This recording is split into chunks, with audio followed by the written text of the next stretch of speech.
So good morning. Welcome everyone to the town hall about the strategic plan. I have muted everyone until the end of the presentation, which will follow shortly. Before we get into that, I just wanted to let you know that the strategic plan draft will be, in this presentation, will be posted on the strategic planning website. So you can see it after the presentation. And so the presentation will take place with our presenters, and then the chat and the Q&A will be available after that. So I ask that you hold your questions and until that point, at which point you will have the option of vocalizing your question if you would like, and I can unmute you, or you can put your question in the chat. So with that, I will turn it over to President Lemons.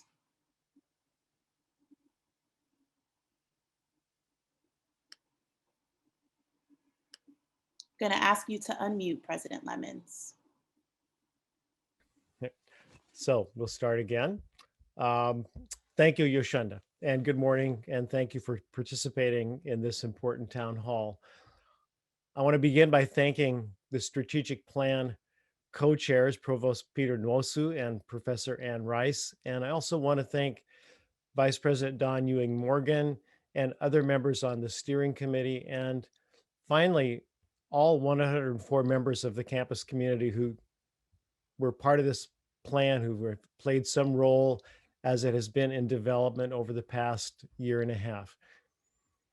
I'll begin with the mission and vision and values statement, which sets the context for what follows.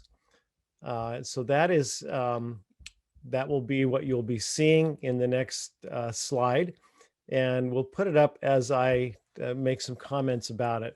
First of all, the guiding framework of the college, mission, vision, and values, was last endorsed by the Lehman College Senate in May 2007. So we're now 14 years from the most recent one that was endorsed and has been really the guiding statements for the college during that time. We embarked on the current strategic planning process soon after we completed our Middle States reaccreditation, which I'm sure many of you still have very vivid memories of.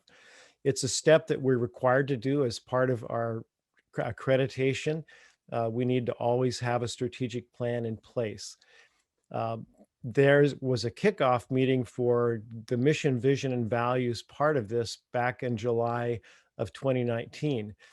We had a subcommittee of the Strategic Planning Committee that was co-chaired by Dean Jane McKillop and Professor and Chair of English Paula Lascoco, and they were charged with drafting an updated mission, vision, and values statement. They did that over the summer of 2019, and many iterations later, it was presented to the cabinet, which approved it this January 2021. And after that, it was presented to the Lehman College Senate for endorsement at its last meeting on February 3. After discussion, a number of suggestions were made in the Senate. It was voted on and endorsed by the Senate, and those changes were subsequently incorporated. So the edits that were suggested in the Senate discussion were made, and they're part of the mission, vision, and values statement that you're seeing here and that we've posted. These statements of mission, vision, and values, I think, clearly describe the college, and I think they point a way to our future, and very importantly, are useful and memorable in their brevity. There's a lot more that we could say, and many more things have been said in the development of these statements, but one of the things that has been observed very often is that these statements, if not concise, tend not to be referred to very often and certainly not remembered. I think that all the essential features that we really need are in these statements. I think they are useful guides. And I want to thank Paula and Jane for their work right from the very beginning of getting this process started over a year and a half ago to the point where we are now. These statements, I think, will serve the college well over the next 5 years. And I think as you look at these statements, you can see the values of the college emerging very clearly what is the essence and what we are about. Now, a little comment about the plan that I want to make. The details will be discussed subsequently by Provost Nosu, Vice President Ewing Morgan, and Professor Rice. But I'll give a little bit broader overview. We embarked on the current strategic planning process, as I mentioned, right after the Middle States reaccreditation happened. And it is a very important step. Of course, we have to do it, but we also want to do it. The plan really that we set out to create needs to be understood as dynamic and evolving. I think this is really critical. Our last plan was a 10-year strategic plan, and this one is 5. And even though it's shorter, extends over half the period of time, we still should not see it as a static document. We should think about what has happened even just in the past year and the way that has altered how we think about some aspects of Lehman College and the future. COVID not only delayed the planning process, but it also probably has impacted the plan itself. And we should expect further changes will occur as we move along. We don't have a crystal ball, and we know just from this experience we've had this past year how radically things can change and that we need to respond to them. So we need to review this plan annually and report on progress and be willing to reevaluate the proposed strategies, modifying, adding, or even deleting them as circumstances change and that is appropriate. We will be hiring a director for strategic planning, assessment, and institutional research. This is a position actually that has been open for some time, and we have a search for that position underway. That is a position that really will be critical for this plan because it combines minding this plan, this strategic plan, with assessment and with the data analysis, which will be really critical as we try to keep on course with the plan and assess its effectiveness 1 year at a time and keeping us on our 1-year cycle of continual improvement. The strategic plan also will play a very important role in the coming leadership transition. It provides a clear picture of the direction of the college right now, and it provides a way to sustain momentum through the leadership transition and the coming of the new president, Fernando Delgado. So again, this is why I want to emphasize that it is an important 5-year document, but it also has to be viewed as a flexible document and one that will still be adapted and will really be used in a dynamic way. Implementation of this plan will be discussed by Provost Nosu, but I wanted to put before you a model of how the plan should work with regard to the key element of implementation, which is resources. So if we look at the next slide, I want to say a few things about the context. This is something I've presented before. This is a view of starting with our base operating budget support for the college. And this is something we well know. We're dependent really on the New York State budget and enrollment primarily to fund the operations of the college. But then we have this other key component, which is the next piece on this diagram, which is this other area of resource that comes into the college from the Auxiliary Enterprises Corporation, grants that get managed by our Office of Research, the Lehman College Foundation, which is the fundraising arm of the college, and other entrepreneurial efforts. These are all funding streams that don't fund our operating budget. They fund new initiatives, special projects, student support, faculty scholarships, centers, and other things which are not in the tax levy budget. Next, you can see there is a connection between the college budget and some of these because we do allocate some tax levy funding for these, but most of them we really depend upon these other sources of funding to make them happen. And yet these really provide the dynamic, innovative, leading edge of what we do at the college. So next then, what I want to show is how I think we need to view the strategic plan in the context of resources. And we should see the strategic plan as the place where we're setting our institutional and our program priorities And these dashed blue lines should show how that should influence the decisions that are made, both around the tax levy budget and the college's main operating budget, and very importantly, around new initiatives, special projects, and so on that is listed to the left. This is really the relationship, and I think I'm putting this up in the at the beginning because I think it's so important to understand just how critical the strategic plan really should be if it is used properly to really guide us, because we know that resources will be foundational, whether they're financial resources or other kinds of resources. They will be foundational for us to be able to carry out this plan, which is the purpose of that is to forward the college's mission. So you can keep that in mind as we go forward. I think it's just a really critical context as we think about it. A final thought that I have before we move on to the next segment is uh, just the strategic plan and the way it is meant to provide a direction for us. And of course, it has very specific steps in the strategies that are outlaid in the plan, but there are even more specific uh, ways that those strategies really need to be developed. But in directing our resources and energies, the plan really helps us to be coherent, consistent, and effective. Yet, it's still a document we know that will only in one way capture really the true essence of the college. And that I think the way that that Lehman College emerges and really reveals itself is, of course, with the guidance and in the context of this plan, but it is very much also going to emerge in the specific ways that we use the plan, which I think many of which we really can't predict right now, but I think will emanate from who we are, from each of the individuals in the college who's a part of this, and who will read it, interpret it, and make of it maybe somewhat different things. But in the end, what will emerge with the guidance of this plan as we move through the next 5 years will be something that is distinctly Lehman College. I think a unique college within CUNY and really a unique college in the country. So with that introduction, I would like to introduce Vice President Morgan, who's going to give us the background and describe the process of creating this strategic plan. Great.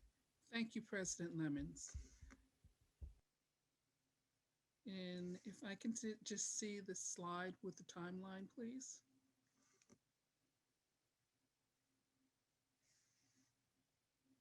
Great, thank you. So, the journey to create Lehman's strategic plan roadmap for the future began about a year and a half ago in June 2019, when former President Jose Luis Cruz invited a cross section of the campus community to participate in the strategic planning process that was about to be launched. Um, More than 100 faculty, staff, and students responded to that invitation, said yes to join a task force. And as you can see, 8 task forces were established: guiding statements, faculty and staff success, institutional effectiveness, campus climate and diversity, programs and curriculum, enrollment management and student success, anchor institution, and resource planning and facility optimization. Each task force had 2 co-chairs, and those co-chairs became members of the steering committee. And this was the foundation, the structure for the strategic planning process. In September 2019, the process was officially launched. There was a week-long kickoff that involved a wide swath of the campus community as well as external partners. For example, there was a town hall meeting with the campus community where everyone was invited to hear from the consultant we were working with at that time, the president, and the provost about the process and what we were looking forward to. There were focus groups with alumni and community partners to solicit their thoughts and ideas about the college and the college's future. And there were several sessions with the steering committee and the task forces to orient them to strategic planning and the work that we would be doing. Then the work began. Spring and summer, which is what you see, spring 2020 is when a lot of the work began. The task forces were conducting surveys, administering surveys, conducting focus groups, reading reports, just investing a lot of time and effort to really understand where we were and to make some informed recommendations about what should guide us for the next 5 years. The outcome of this process was a 46-page document and draft guiding statements. This work continued despite the fact that the campus had to pivot unexpectedly in 2020, spring 2020, to a remote work and learning environment because of the COVID pandemic. So then we get to spring and summer 2020, which is what's titled the development phase. During the development phase, that 46-page document underwent a rigorous review by the steering committee. They wanted to stay true to the ideas that came out of the planning part, but they also knew that we needed to develop a concise, well-written document that communicated the intention and the goals. So by fall 2020, the steering committee had a draft strategic plan that reflected the in-depth and insightful research, as well as the thoughtful, reflective analysis that had been done by the faculty, staff, and students on each task force, as well as by others all across the campus. The final plan was transmitted to President Lemons during the fall 2020 semester, and 3 weeks ago, the Lehman College Senate endorsed the mission statements. And that brings us to today, where the plan will be unveiled, will be presented to the campus community, and we'll solicit your feedback. The timeline will continue to expand as we move forward when we look at the implementation plans and the reporting processes. So it will go forward and be part of any reports that you'll see in the future. President Lemons. Thank you, Vice President Ewing Morgan. And now we'll turn to Provost Nwosu to give us a presentation of the draft 2020-2025 strategic plan. Thank you, President Lemons. Professor Rice and I will be presenting this component of the strategic plan. I do want to say that both Professor Rice and I co-chaired the steering committee that really guided the work that Vice President Morgan has really outlined the process and the background that got us to where we are today. I do want to speak to a few key elements of the plan, and the President has touched on some of these already. That the plan builds on the successful work that's already going on campus. And you would see that as you read the content, that what we've tried to do is to build upon that work. It also builds on a number of other important work that's going on at the institution. The very focus on active learning and applied or experiential learning. At the core of that is liberal arts education.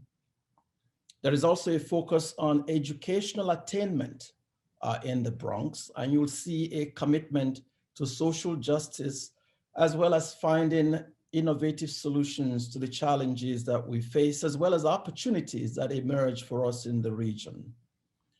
You will find in that document as well, because of the pandemic, which the president referenced and VP Morgan also referenced, a focus on digital inclusion. And you'll see that run throughout the document. And there's an alignment with ongoing college plans, an alignment with also the central office. CUNY has a set of strategic goals, and every institution is expected to engage in that work. And we report annually through the president through what's called the performance management plan.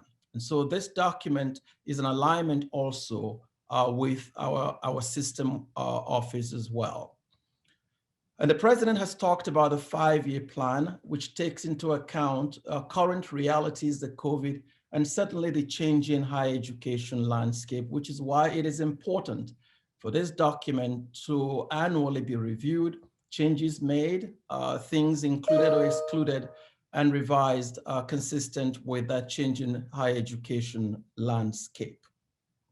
If we can take a look at the next slide, you would see some of the things that emerge from the work of the steering committee and the campus community. We had actually began this process with 4 goals. VP Morgan outlines 8 goals. VP Morgan outlines some of those. And then as the conversations began through the work of the committee, I've often described this development of a plan as this process of sausage making. You know, there's always the give and take and discussions and conversations. What ultimately emerged from that process that took us several months are really the 4 goals that you will see in the plan. If you've looked at that, you will see these 4 goals emerge: educate, empower, and engage. And again, it's that particular goal. Goal number 1 is consistent with the characteristics of a Lehman graduate. And the idea is to really engage our students to participate, empower them, educate them to participate in a global society consistent with also workforce needs. There is a second goal which speaks to our resource, our faculty and staff. And oftentimes you look at some plans, there's no mention of staff, but we were very intentional in ensuring that faculty and staff are included in this particular document. And certainly they are the resource that would help the institution to move to the strategic direction that we have painted in this particular plan. And so there's a lot of work there to be done in terms of professional development of our colleagues as we move forward. There's also the piece on goal 3, which speaks to sustainability and vitality and ensuring quality across all of the things that we do at the institution, this very concept of institutional effectiveness. And the president mentioned our accreditation that took place a year and a half ago now. And institutional effectiveness is a key component of that. And we wanted to make sure that we have that included in this document. And finally, our commitment to our region. And that's what you find in terms of the spirit of community engagement and the objectives and the strategies that have emerged as a result of this process linked to these 4 goals. And I want to go to the next slide and speak just about one such objective. We were very intentional when we were working in our committee to really stick with 3 to 4 objectives, because we thought it would, just as we have 4 goals, we thought it would be easier and important for us to help focus the institution and to ensure that we actually remember what it is that we're pursuing, as opposed to having so many objectives, so many goals, and then of course nothing happens as a consequence of that. And so there was some intentionality on the part of the steering committee to really streamline the goals that I have mentioned, but also to streamline the objectives that you find in the document. And there are altogether 14 objectives in the current draft document. And these objectives speak to things that are already going on campus, our commitment to educational attainment in the region, guided by a 90 by 30 challenge. And the goal for us is to continue to make progress towards achieving that goal. That certainly will place us as one of the most innovative colleges in the nation. There's also the other piece on curricular renewal. And that's an important part of the work. If an institution is to remain relevant, there is a need to consistently take a look at its curriculum and then renew that curriculum, and then certainly identify other curricular areas or needs that are consistent with workforce or labor needs. And so this is an important piece of work moving forward. And then, of course, I've mentioned the idea of experiential learning as a pragmatic component of a Lehman education. That work is going on campus, and certainly we want to enhance and strengthen that in order to prepare our students to be able to engage in a changing 24th century marketplace. And again, you will see the idea of digital inclusion, given the experience we've all been going through with the pandemic. And then the characteristics of a Lehman graduate, again, very, very important for us to continue what we began in the previous strategic plan. And so this document is really a continuation of many of the important work going on at the college in a way that allows us to focus, in a way that also allows us to continue to advance the institution. And I'll ask Professor Rice to lead us in a discussion about the next set of goals that we have. Professor Rice.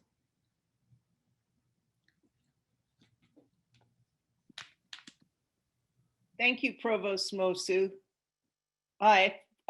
We could go to the next slide, please. So, my part of the presentation is I've been instructed to be mercifully brief. You have the plan, and these slides will be available to you, as Yoshunda mentioned at the beginning of the presentation. So what I'd like to do is to talk about the goals, but in the context particularly of the strategies that we will be using to help us to get to where we want to go to achieve the objectives that are listed under each goal. So these objectives, as you see, it's strategic positioning in order to help us focus. So once we've focused on these objectives and this positioning, we have to think about how we're going to get there. So if we could go forward to the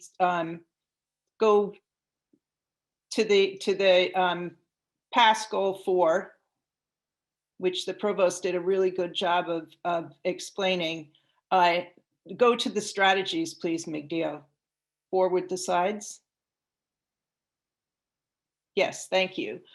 So for each one of the strategies, this is what we'll do to achieve our objectives. And you'll see that that we have 9 for most of the goals, and then for goal 2, we have 6. And what I'm going to do in this part of the presentation is just to highlight a few of the strategies, so you get a sense of how of the thinking that went behind the roadmap that we're laying out as to how we are going to get where we need to go. So next slide, please.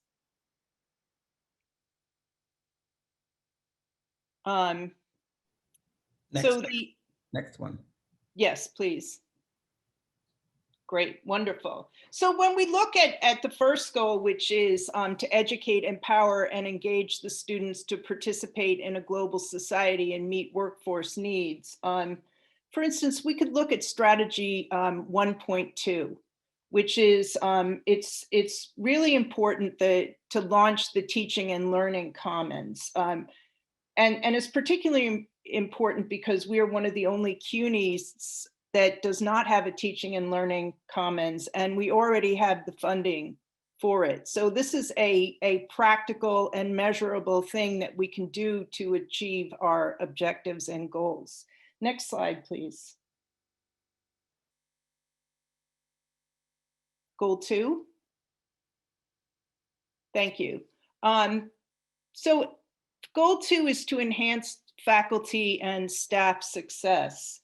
And I want to look at a couple of the strategies that we have that we've enumerated for reaching this goal. Strategy 2.2, as you'll see, is to increase opportunities for faculty and staff professional development and excellence to advance institutional goals. As the president and the provost have both mentioned, it's really important to us that that we include the staff in our forward planning, and that we provide ways to increase the opportunities for staff to achieve the excellence that they already have achieved, but to make it easier. And strategy 2.6, I also wanted to mention, which is about increasing the culture of grant and foundation fundings. And we're already working, and this again ties into the wonderful job that the president did talking about the streams of funding and how important they are for achieving our goal. And we're working with advancement, looking for new funding sources, things like the workshop that the department chairs had recently on fundraising. We have the Teagle NEH grant, and a group of faculty have received a grant on environmental sustainability. So this work is well underway, but we are going to approach it with intentionality of really building the culture of grant seeking. Next slide to goal 3. Yeah. So one thing that I wanted to highlight here is strategy 3.1, which is to implement a facility master plan to upgrade and continue to improve the facilities. And this is really important because we haven't done a master plan since 2013. And this is especially important in light of the disruptions and the dislocations produced by COVID. So this is something that everyone can agree is a really, really important strategy for us to focus on, as are all of the strategies are important, but I wanted just to get a sense of the thinking that went into them. So if we can go to goal 4. And this is to embrace the spirit of community engagement. How do we get there? If we look at strategy 4.2, which is to make the college, it's the foremost center for the arts in the Bronx. Well, I think it is, but with an emphasis on Latinx arts and culture. And this is a way, what's really important about this strategy is that it's a way to connect the Performing Arts Center with the campus. And this is something that we're already working very diligently on in terms of seeking funding and external partnerships. And this, I think that something as simple as this strategy really ties in with so many other elements of the strategic plan. And then the 4.4 very quickly is convening a task force on the future of work. We are an engine of economic mobility, and in order to keep our status and of serving the students so well in this way, we have to remain relevant, identify emergent trends and renew curriculum so that we can continue to perform this important service. And we look forward to your questions in the Q&A about any of the strategies that I haven't had time to talk about. And I want to thank everyone who's worked on this plan. I think it's just turned out beautifully. So with that, back to you, Provost. Thank you, Professor Rice. And I'll ask that we go back to the slide that speaks to the key elements of a strategic plan. Yes, here. And what you would see from this really emerge from the president's presentation, that of Professor Rice, essentially are 3 parts of a strategic plan. three key elements. And that first part is what the president began with, the mission, vision, and values, the core guiding statements about the institution. Who are we? What do we do? How do we serve? How are we different? And when you think of a strategic plan, always remember that particular first part. The second part is what Professor Rice and I just talked about, which is a strategic positioning of the institution. And that's where we have the goals, you have the objectives, you have the strategies laid out. And in broad terms, the question we're really asking is, what do we have to do to achieve our mission? That's basically what the goals attempt to address. And how will we know when we have arrived at that? And that's what the objectives are. And then you look at the other piece about strategies that Professor Rice eloquently presented. What are we going to do to achieve those objectives that we have laid out in the plan? Those are really the two parts of the elements of a strategic plan. The third part is what the president spoke about, which is about execution, execution, execution. And you really need the resources, and you really need to do the planning in order to execute. And oftentimes institutions, many institutions, and the research suggests this clearly, that only 5% of plans are successful. And part of why they are successful is because the institutions actually took care of thinking through the resources, the planning, the timeline. And that's one of the key parts of what we're trying to do with developing this plan. It's not a plan that ends up sitting on a shelf. It's a plan that we actually want to move forward. In order to move it forward, you have to align that plan with resources. And that's the point that the president makes at the beginning. And if you go down further, let's go down further several slides. And then I'll speak to this one slide and I'll pass it back to the president. And this is where that execution comes in. And we have actually begun a work concurrently as we're finessing this draft. We're setting up the mechanism and put that mechanism in place to allow us to really begin to engage in this particular piece of the planning of the execution. And that includes what we have put together, a planning spreadsheet to guide an implementation plan. We're asking division heads to work with faculty and staff to develop, divisional action plans, and that will include multi-year goals, metrics, milestones, and to align what is coming out of the division or the school with this college strategic plan, and to also provide, along with what they are recommending, budget estimates using the planning spreadsheet. That allows then the college to prioritize those action plans, do a thorough analysis of resources that will be needed, and then of course align those resources to those prioritized plans. And that will help in terms of the next step, which will be developing the timeline and then beginning to implement the plan. And finally, as the president mentioned, an annual reporting through this dashboard we anticipate developing that provides information to the college community about the progress we're making, and certainly where modifications are necessary as we continue to implement the plan. This is really where the rubber meets the road, so to speak. It's the most important part of this. You can have a beautiful plan, but execution is key to moving the institution forward. And I want to thank all of my colleagues on the steering committee, the campus level, everyone that's participated, Professor Rice, Professor VP Morgan, and certainly the president for his support of this work, and the president's cabinet as well. This is taking time, but we have really worked all as a team to get us to where we are. Mr. President, I pass this back to you. Thank you, Provost Noso and Professor Rice, for that really very clear walk through the plan and the mechanics of the plan, how it's structured.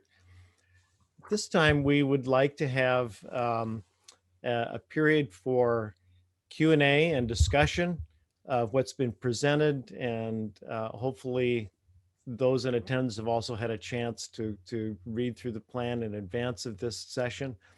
So please ask your questions. We will watch the participant list and look for raised hands, and call those who in the order that they go up. So there's a hand up. I see Professor Chen Hayes. Please. Yes, good morning, everyone. And it's snowing massively here in New Jersey, so I will try not to send too much of that over to the Bronx.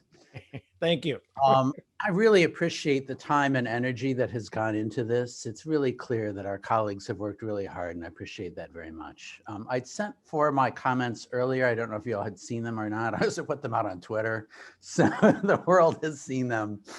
My first piece is, this feels like 20 years ago in terms of when this was started and what happened. In terms of, I talk about two pandemics. The pandemics of COVID-19 and the pandemics of racism. And I'd really like to see us strengthen and empower our language. A lot of the language here I could see at 3,000 different institutions around the country. I think at Lehman, we need to be much more adventurous and bold in the language that we describe what's going on. So for example, in the beginning piece, we talk about equity and equality. Those two words do not coexist. A lot of us use equity because equality is never enough. So I'd like us to start there. I'd like us to look at, we don't talk about the extraordinary language diversity that we have in the Bronx. We need to be really talking about a Lehman student should be embracing bilingualism. We've been devastated in terms of communities of color in the Bronx. We don't talk about the school to prison pipeline and how Lehman and our work is absolutely essential to challenge that pipeline. We don't talk about challenging standardized tests as a method of classism and racism. I think there are a lot of things that we have huge numbers of unemployment because of COVID. We've watched NYPD do incredibly brutal things to Bronx residents. I really want us to look at the idea of anti-racism as a guiding principle of all of our work. We've started to do this now in the School of Education. We're doing it in PUC CUNY. We're doing it in our department. We're doing it in my program. And so I really want us to get very specific about communities of color, language diversity, social class diversity, and I'd be happy to assist in terms of working with that with the document. Thank you very much for those comments, Professor Chen Holmes. Pedro Luna. Hello, everybody. Good morning. Thank you, Professor Chen Hayes, as always, an expert in the field of multiculturalism. So I just wanted to ask a specific question. This is the first time that I see that the retention of qualified staff, all of us are qualified, that's why we get hired at Lehman. But that focus on this document is very unique. So I wanted to know if you can speak a little bit about, in addition to just applying to the PSCA grant, what else are we planning to do to make sure that people are retained, that the people who are qualified are retained? What specific strategies are we trying to implement other than just going to a meeting and asking them to apply for grants? Thanks for those comments and the question. And I will invite the provost and Professor Rice to also respond as they want to contribute to this conversation. One of the things that I think has begun to be very successful with our application for funding and grants is that there's been a real uptick in our success. And that's been really pretty dramatic in the last 6 months. So I think that the emphasis that we've already had that's endorsed in this plan for expanding that has already been paying off, and we're seeing the results of that. I want to go back to, and I respond a little bit to what Professor Chen Holmes said, because I think you're raising very, very important points. And one of the things that struck me about our mission, vision, and values statement is that I think reading that in our context, it doesn't seem like a really, in a way, like an unusual statement. It seems like what we should be saying about what we are about, that social justice and equity are very highly held values at Lehman College. But I looked at that differently when I read the article about what's happening in 3 different states, Arkansas, Missouri, and Kansas, I believe, where state legislatures are passing bills which are essentially constraining their their state institutions from even really, it looks to me like dealing with issues of social justice. And it just struck me that when you look at the context nationally, what we're saying and what I think we're embodying as an institution is really remarkably different than a lot of what we see. That doesn't mean that we couldn't state that more assertively. And so I think your points are well taken, but I do think it's in the overall context of the country, I think that what we are saying here and doing is really powerful, and it's I see it as in those strategies that further ones that will be developed and ones that are already underway, like our Campus Climate Task Force, which has produced a very important set of recommendations that really all very much consistent with what's in this plan. Provost, I don't know if you wanted to add to that as well. Yes, and I concur with all that you have said. Our expectation, and these are very, very good points that are raised by Pedro and Stuart. I certainly concur with all of those. What we do, and this is why the execution piece is important. In that particular spreadsheet that I mentioned earlier, that we have asked divisional heads and deans to work with faculty and staff, is really to use that opportunity to craft more specific action plans or items consistent with those broader elements that are in the strategic plan. One of the challenges of developing strategic plans, and I've seen them, you can see one that is like 40 pages, 50 pages, 70 pages, and becomes so very detailed that oftentimes institutions don't get to them. And so what happens then is, in the approach we've taken, is to make this pretty concise and very, I think Professor Rice, or the president, used the word brevity earlier. I don't remember who used it, but that's what we're trying to do with this, so that we're encouraging you in the conversations also that will be taking place within the school, and the deans are leading, and in the divisional areas that the vice presidents are leading, to provide a number of these specific things within the larger, strategy or objective that we have. And then as the president mentioned, on the task force on climate and inclusion did submit his report. A number of the things that you've mentioned are certainly in that document. And so the final point I would make is that this is a dynamic document, right? And so it allows room every year for us to step back and say, did this really work, make sense? And how could we actually make it better? And part of planning is really this, plan, execute, look at what you have done, assess it, and then improve.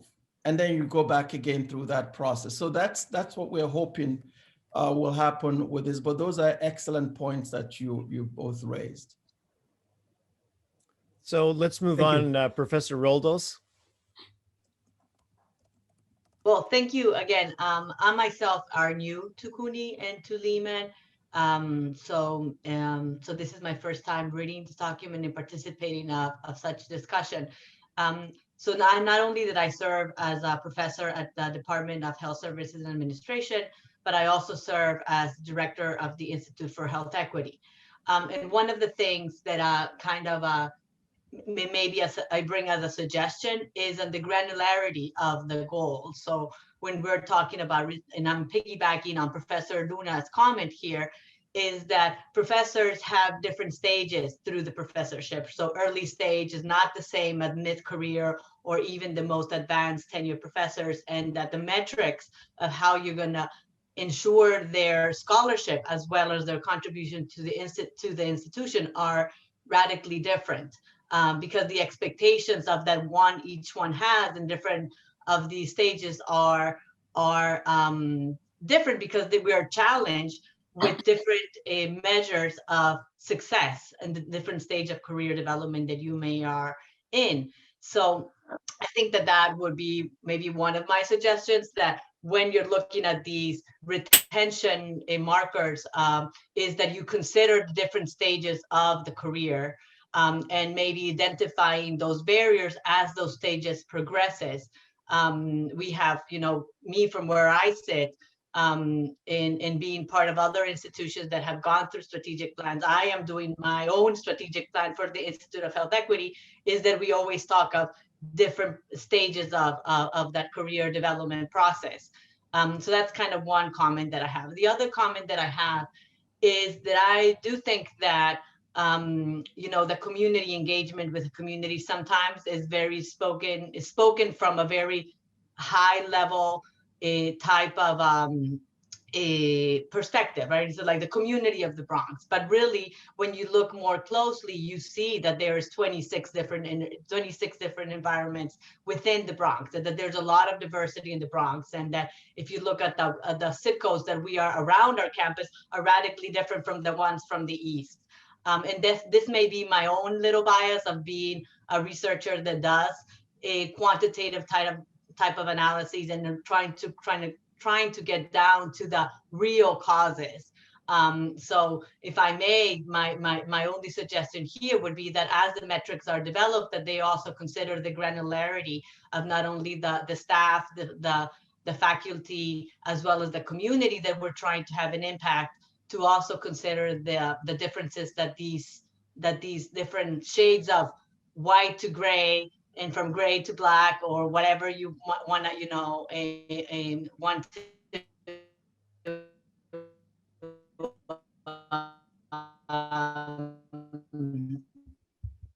to consider.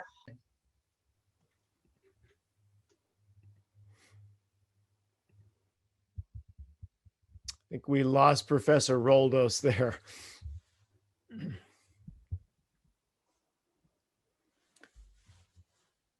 I think we lost her, but I do want to agree again with the points that she raised.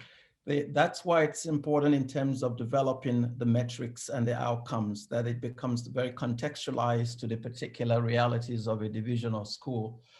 And that would be the most important part. That's why, again, the execution piece it's key to this work. The final point I will make there, and Professor Rice and VP Morgan can also respond to this other part. But the other piece of the question she raised about tenure and research, we had those discussions, and there have been ongoing discussions in academic affairs and in FPMB. And if you look at strategy 2.5, it talks about embracing multiple approaches to research, discovery, and scholarship in documenting and rewarding faculty productivity in tenure and promotion processes.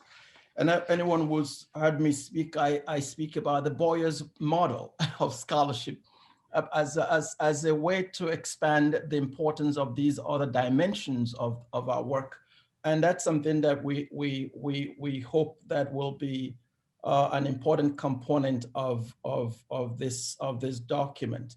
And those pieces of research work reflected in the corpus of scholarship of our faculty, those pieces are very, very important. And so all we've said in the document is that we need to embrace that, but also utilize them in our retention and promotion and tenure processes.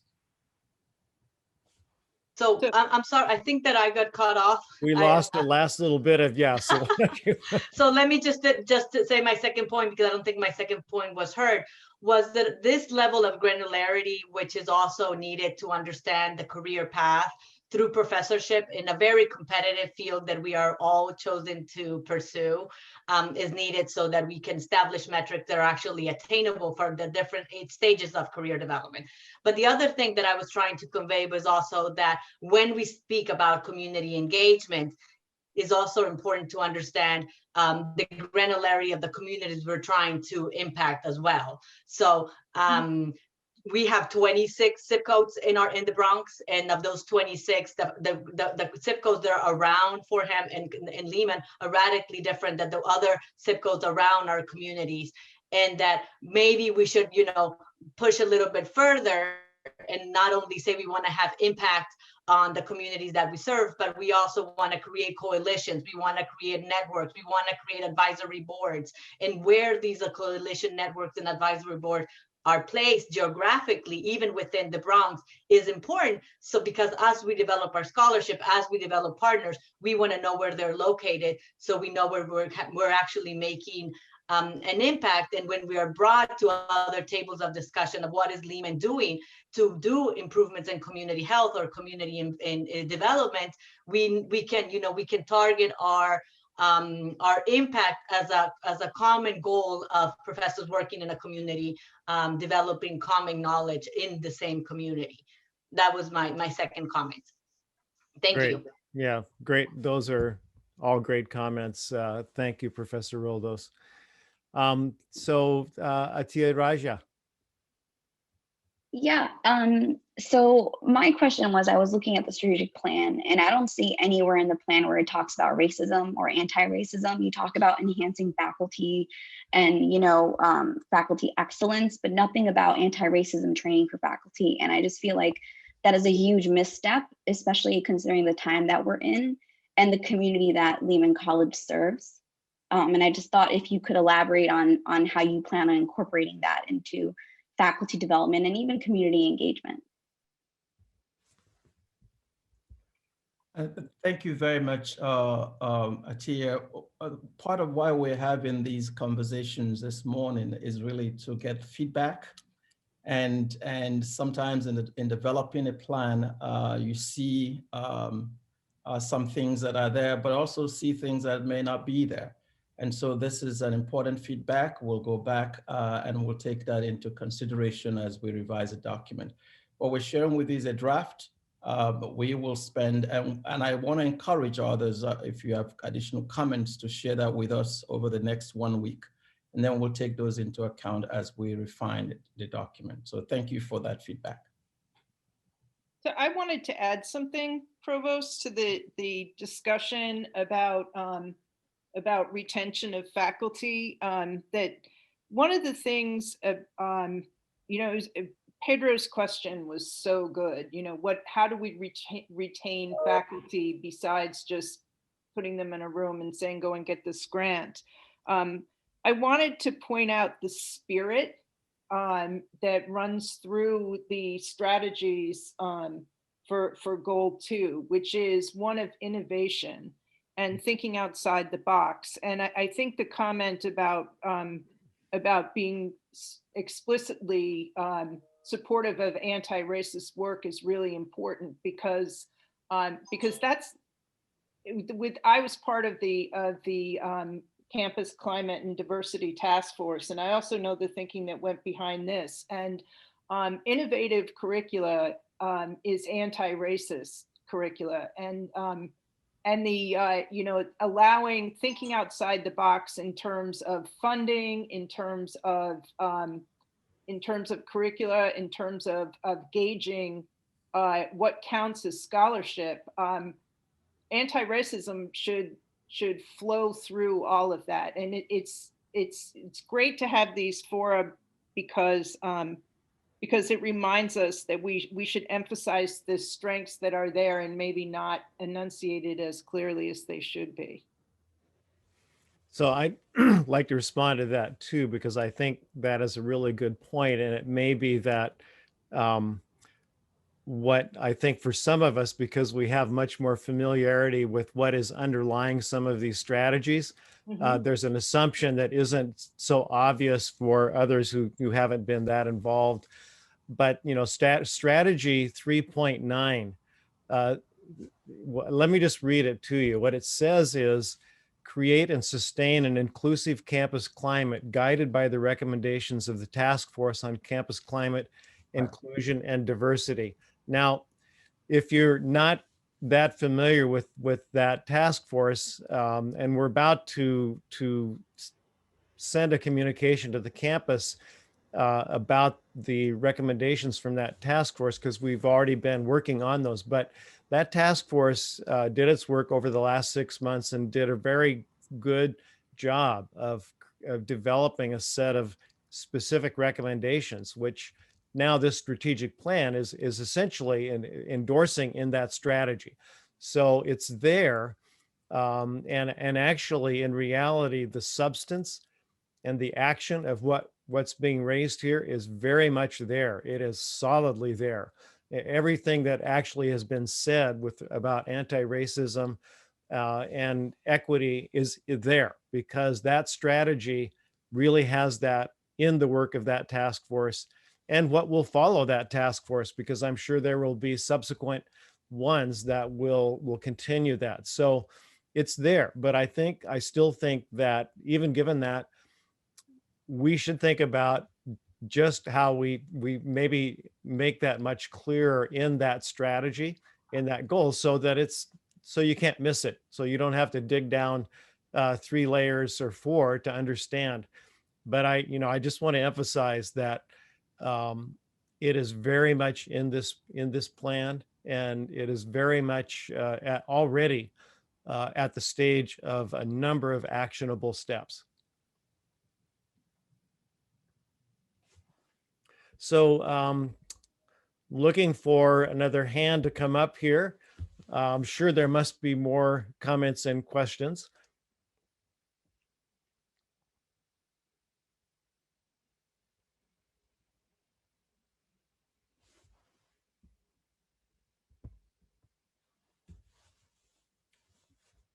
Ms. Raja. So I wanted to thank you for that background and that explanation, but I just wanted to emphasize that a strategic plan is a really important document. It really represents what an institution plans to do, and it's good to hear that there are other groups on campus and committees that are doing this work, and that there will be other resources that will come out and explain this better in better detail. But I think seeing it in a document like this and in writing is really important and makes an important statement. It shows what the institution plans to do, and it's very clear, and I'm glad that you're going to take that into consideration and see if you can make it clearer. But I just wanted to emphasize that diversity and inclusion are terms that have been criticized by many scholars, sociologists, and people about how this often kind of waters down the importance of anti-racism, specifically in the US context, right? So I just wanted to emphasize that and hopefully encourage you to think about, using different language or adding different language in addition to diversity and inclusion. No, thank you. I think that's a really great suggestion, and I think we're probably going to be in agreement that that's a good idea.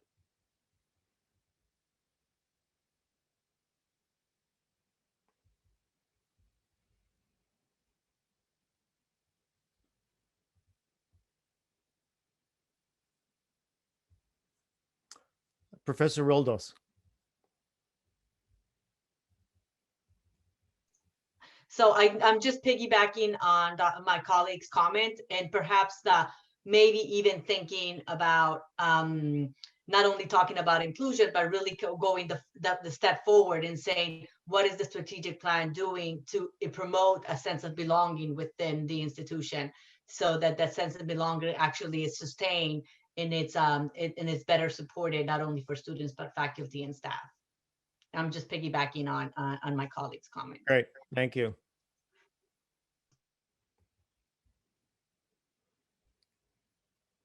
By the way, let me just repeat again that not only do we have the comments from recorded from what's being said in this town hall, but there's also the place where you can send further comments. And so be sure, you may think of things after this town hall that you want to add to the conversation. So please do continue to send those in.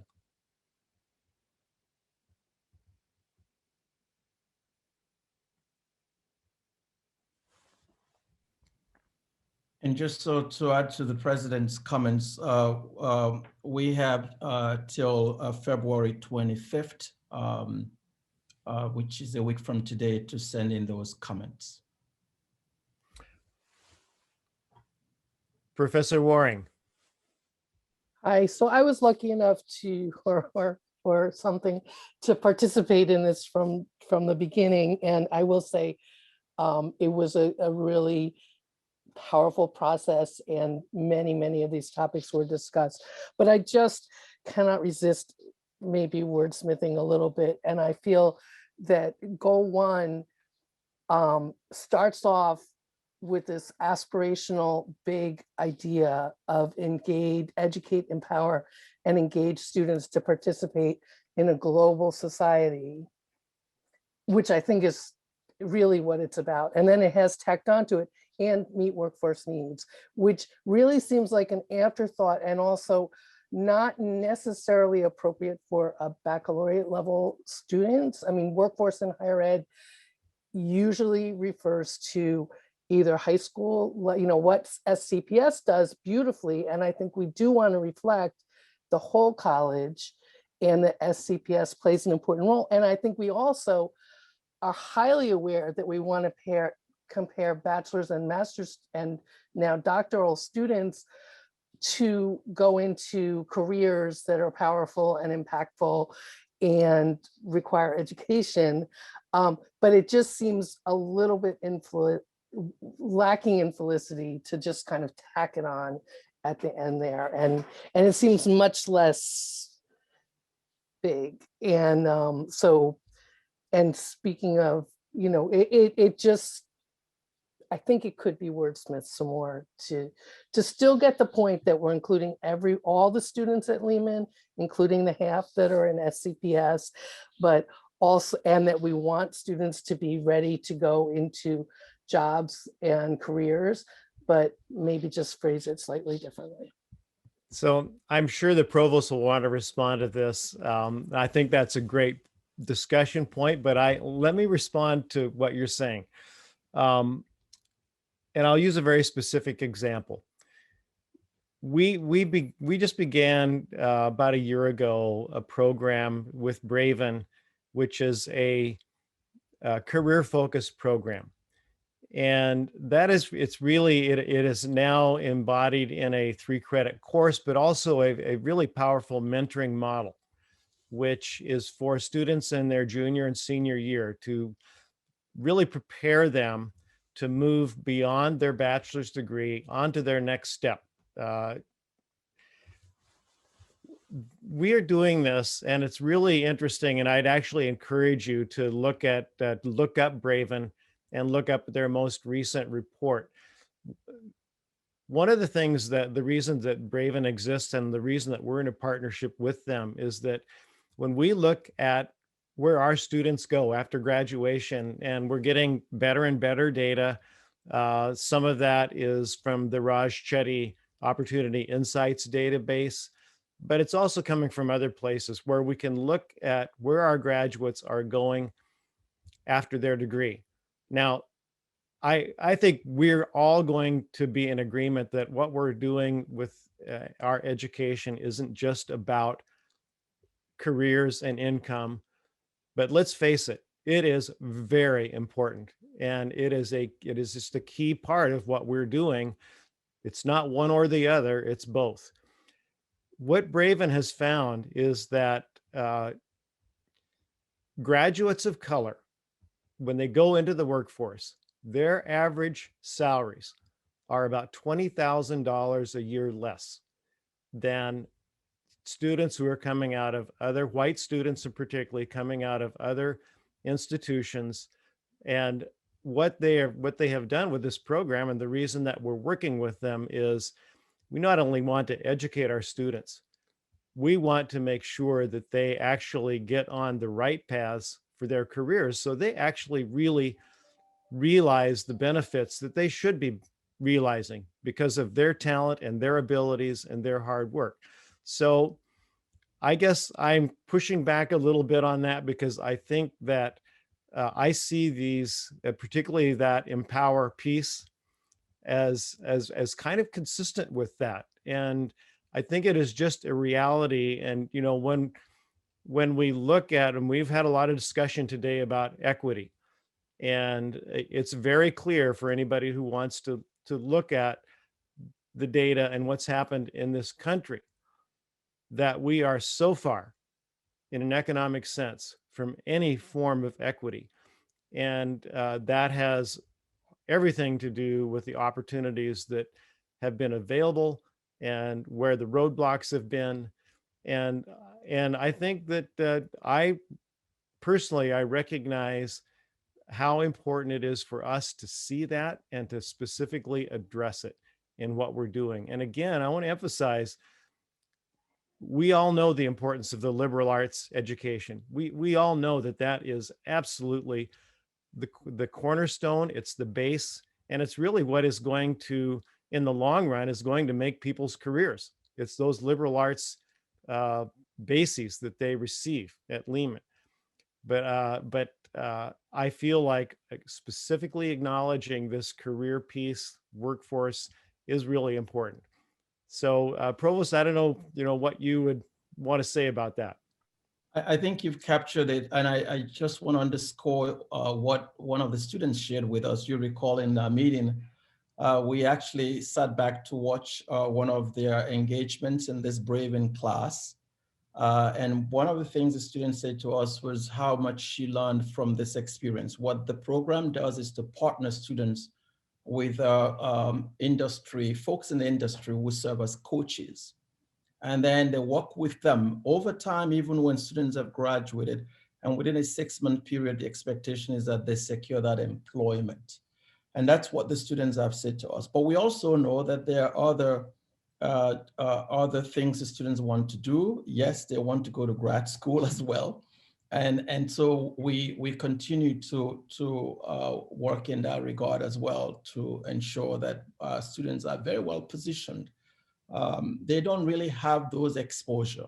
And the idea that we're trying to engage in with this plan and with the action plan itself is really to ensure that that exposure is there, and that they are well prepared when they go in there, and that they earn the same salary as their counterparts from elsewhere, so that they're not disadvantaged.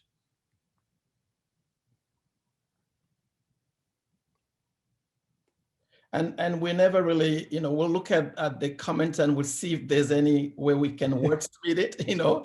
I never say no to, so Eileen, we'll look at this as well. Elin, did you want to respond to that? I think you still have your hand up.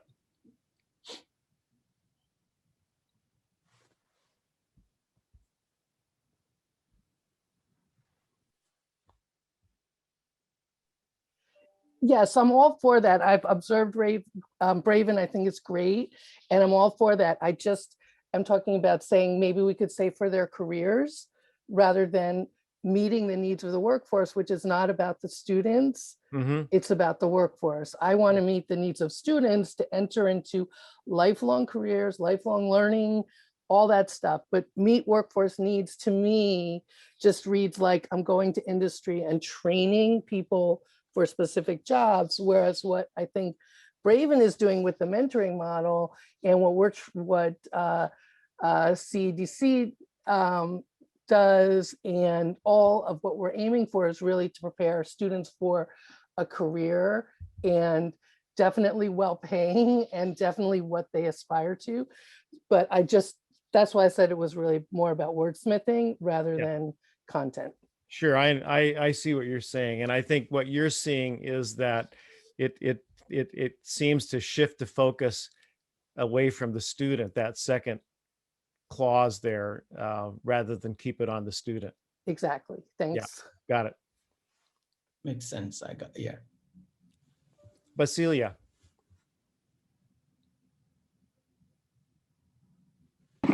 Hi, hi everyone. I just wanted to support Dr. Waring in terms of changing the language a bit. I think it also has to do with the historical definition of workforce, especially, for example, the Bronx has a number of workforce programs, and they focus really on skilled, low-skilled roles. And students, from my experience, even before I became the director, did not really take or were attracted to the fact that we were working with these workforce programs, because we saw it as, okay, these are opportunities that you can do while you're pursuing your degree, but they saw it as, no, I'm preparing for a career and I want a position that requires a degree. So maybe one of the things that we can do besides maybe changing the language is us, Lehman College, defining or having a specific definition of workforce, so at least everyone understands exactly what we are referring to when we talk about workforce. Great, thank you, Basilia. So they're know their hands up, and we're right on schedule, and I would like to keep us on schedule to move to the next part of what we wanted to go over today, and that's next steps. Provost Mosu. Thank you, Mr. President. This will be really very brief. We've actually touched on these on this item in terms of next steps. One is to provide feedback. This has been a very rich discussion this morning. We have about a week, and we're encouraging you, if you still have comments, please share that with us, suggestions by Thursday of next week, and use the site that's been provided for this purpose on the college's website. Again, it's through February 25th, which is a Thursday. Once that comes to us, we will use that information, the feedback, to further refine the document, in addition to the comments that we have heard today. And we've also asked our colleagues, the divisional heads, will continue to work on the substance of the document in terms of an implementation plan, along with budget estimates. Whilst that's going on, once we have finalized the draft document and the president approves that, it will go to media relations. Media relations will then do a design of the plan of the document, and then that will be distributed to the campus community. So that's where we will be. We anticipate all of this will be completed sometime in March, and that you will have notification from the president on the plan itself and the final document. So that's the next steps. There's still a lot of work, but that's a two-part. Complete this piece, finish the design, send that to the campus community, and then we continue to work on the implementation and budget estimates. And we've asked our deans and our divisional heads to lead those discussions within their schools and their divisions. Thank you, Provost. And so that brings us to the conclusion for today. And let me just, again, thank all the participants in this discussion. Very important discussion, and all of the points that have been raised today are good ones, and I think really we're listening to those, and we'll take those into account as we move to a final version of this plan. So thank you very much for taking the time to look at it carefully and to offer up those comments. Wanted to end with a kind of a final sort of conceptual view of the plan. If we can put that up on the screen. The when I looked at the plan, one of the things that occurred to me is that maybe because I tend to think in terms of these connections and diagrammatically, is that there's a structure to it. And the way I saw it is that goals 1, 2, and 4 can really be seen to rest on goal 3, which is sustained growth, vitality, and institutional effectiveness. And a lot of what we've discussed today actually has been in that goal 3. And so it's that includes a lot, but it certainly includes what we've talked about in terms of equity, anti-racist efforts, whether it has to do with the retention of our faculty and staff, whether it has to do with looking at our curriculum and other recommendations that came out of the task force, but also it's IT, it's facilities, it's fundraising, and all of these things really form the foundation that are in goal 3 for goals 1, 2, and 4. Just another way to think about it, but I'm mentioning it because there are parts of that goal 3 which I think we have to just pay attention to. They're not always so obvious. There was mention of the master plan, the need for that, the need for maintaining and planning for facilities.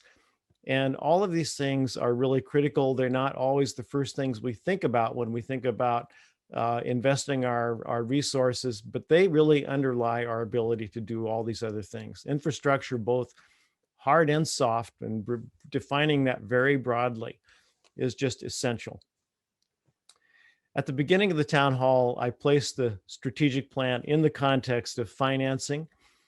And I know that probably there are questions that you've thought about that were related to that. And as the provost mentioned, then one of the next steps now, and something that's underway, is trying to put some kind of budget behind what's in this plan so far. In the next few days, I'm going to be sending to the campus a communication about our finances that will be a broad communication, but will also address the strategic plan. And I hope that you'll take a look at that, because I think it's relevant to this discussion and the way I tried to frame this initially, as a strategic plan being the key way that we really look at our resources and decide how we're going to allocate them. So with that, I want to thank you all for joining this discussion today, for paying attention to this, and for being a part of this exercise, which I think is really the groundwork and the basis for what I see as a very bright future for Lehman College. And I think that each one of us needs to feel very proud of that. And we also need to feel that we're all participants in it, and that it's not in this plan, when it finally comes out in final form, is really not a final form. It's really just version 1.0, and that it will continue to evolve as we've mentioned in the past. So again, thank you very much for participating, for your comments. And we will look for further comments that will be sent in to us, make some further revisions in the plan based on those. And as the provost mentioned, we will aim to finalize it by February 25. So please, everyone, have a great day. Thank you again.